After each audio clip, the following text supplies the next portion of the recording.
Hey guys, this is Melissa from the House of Plaid Fuzz, and today I'm going to show you my sticker storage system.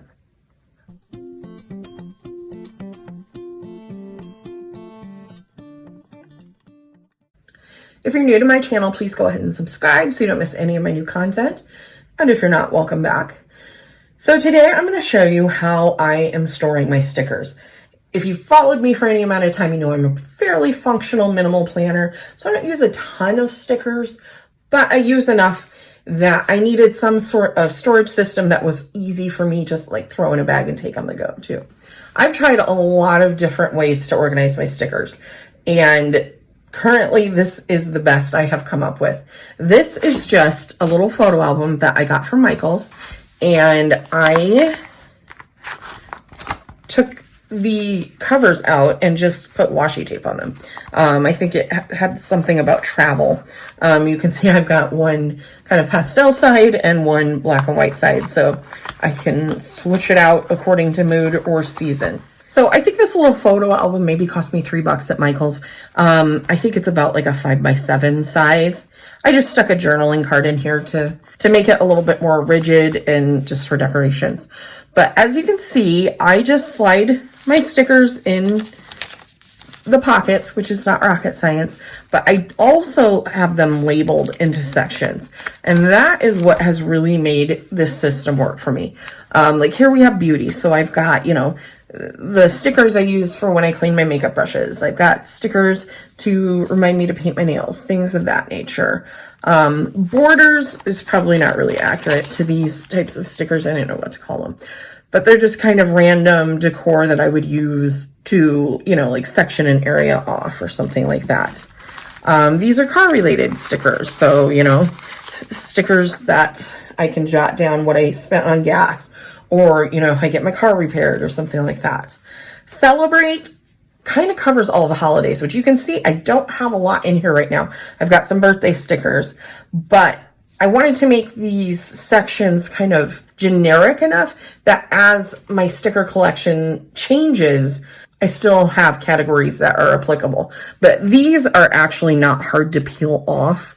I just made them on my Brother P-Touch little square label maker, which I will link below. But they are pretty easy to peel off, which is a good thing, because when I was labeling all this, I skipped a page and had to redo almost the entire thing. Here we have characters. So like I've got, you know, emojis from the Coffee Monster Co. And like here's some Snoopy stickers. The onesies from Every Minute a Story. So just kind of those random things that aren't a specific category, but they're just a cute little character. Here we have entertainment. Right now I've just got some TV ones in there. Fall. I mean, it's pretty self-explanatory, and I should probably almost label that one seasons, because once we're out of fall, I'll probably have winter stickers. Food, pretty self-explanatory. I've got grocery bags. There's a little chef guy. Happy Meal. I just like, you know, envelopes or whatever stickers that designate that. Harry Potter. This is kind of a big fat section because I do like Harry Potter. Hinching. If you do not follow Mrs. Hinch on Instagram, go follow her. She's absolutely my favorite social media account. But hinching is basically cleaning and just homemaking and keeping your house up. So I have like pillows. I use these stickers because I like to wash my pillow once a month. So I remind myself to do that. I've got stickers to remind me to clean my Keurig. These remind me to take the trash out, things of that nature. So hinching kind of is all encompassing in household tasks, if that makes any sense. We have household, which is a little bit different. This is, some of these could go either way, but like I have one to remind me to water the plants, which I have one plant that I've almost killed, so I won't need those soon. These, she custom made for me on a $2 Tuesday, and I love them. It's fill up our salt for our water softener.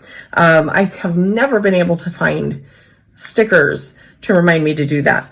I've got one reminding me to buy dog food. These are just some I made. Charge my toothbrush. I have like a sonic hair, and there's nothing that irritates me more than when I go to brush my teeth in the morning and or evening, as the case may be, and my toothbrush is dead.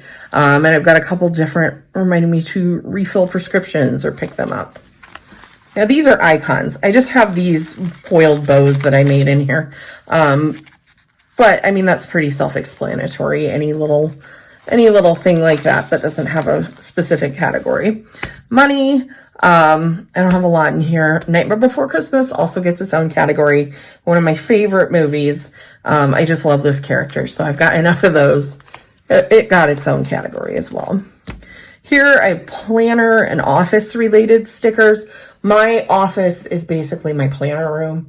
And, you know, I do run my blog and my podcast out of this room, but let's get real. It's all about the planners. Speaking of podcast, I have these stickers that I like to use for days, you know, that we record or whatever, anything podcast related. These are samplers, and you can see that's a pretty fat one too. Just, you know, the little freebies that you get in orders. Kind of keeps them all together. Sick and tired is this category. I've got sick days and these batteries need recharged. Stickers. Thankfully, I've not had to use these as much lately. But I do like to denote in my planner when I have a day, you know, whether I have a migraine or, you know, have been in the hospital or something like that, just so it kind of makes sense as to why I got nothing done. Tabs. I've got just a few random, and I mean, they're tabs. These are kind of unique and cute from Shine Sticker Studio. You just never know when you will need a tab. I've got weather stickers. I made these myself because I like these little tiny ones just to kind of denote in my planner what the weather's going to be. And then my last category here is YouTube. And I've got just a few different stickers, you know, that I can put in on days I want to record or edit or upload. I did leave several empty blank pages here. So like I said, you know, as my sticker collection expands, I can add to it. These are like loyalty cards that I've stuck back here. I've got a couple more I need to hunt down and stick in here just so I kind of have them all in the same spot. And then I already showed you I have these office stickers stuck back here because the big one didn't fit in here. I haven't quite decided what I'm going to do with them yet, but I couldn't not own them. I also have a second layer of sticker storage, and it's one of these Erin Condren sticker boxes. It's got like a magnetic closure. It's just a little box. I think these are about $6 on the site. I will link it below. You can get this or a colorful one. But I also have the little dividers from Erin Condren in here. I need to relabel them. I ripped that one off and kind of screwed it up. But basically this front section is my stickers that are actually from Erin Condren. I've got a little bit of this, a little bit of that in here. Then my middle section is going to be more like of a decorative nature. I love this Harry Potter planner cart. This is from Frank Hart's YouTube. I've got, these were all Nightmare Before Christmas, but I've actually used most of the decorative ones on here. And then in the back is kind of more functional. I've got these for when I put Frontline on my dogs, and then these for when I change furnace filters or air purifier filters. In the front here, I just stuck these little Shine Sticker Studio sticker books that I got from Michael's, just because it kind of keeps them all together. So there you have it. There's my pretty simple but portable sticker storage. If you guys have any questions or comments, I'd love to read them below. And thanks so much for watching.